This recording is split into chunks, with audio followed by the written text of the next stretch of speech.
Don't you think there's some grounds under our system for sitting down and talking and trying to find a way, not necessarily to give up on his core principles, but to find some way to get to a positive agreement?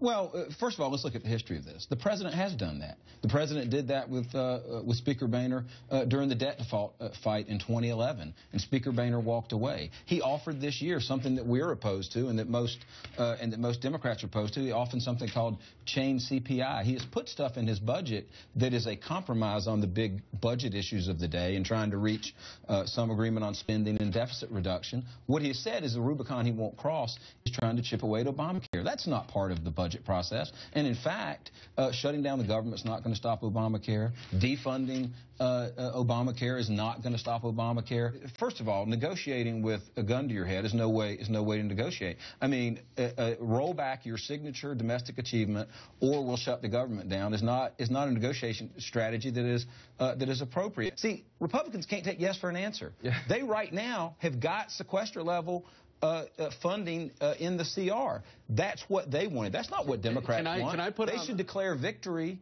and move on.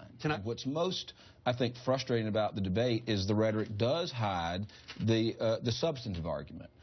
For example, I think the gentleman's clip that you played said that Obamacare is the worst thing, that could happen. It's and you hear this all the time. Ted Cruz, it's a job killer. The fact is, if you want to argue it on the facts and get rid of all of this rhetoric, Obamacare proponents will win every single time on the facts. On the facts. Let's take your top talking point. Top talking point of the right is that Obamacare is a job killer. Well, when Obamacare passed, what was the unemployment rate in this country? 10.5%. And you said it's a job killer. The unemployment rate has declined. The stock market has gone up since it's been passed. How about a specific? Obamacare has substantially increased the number of people getting paid for less than 30 hours a week.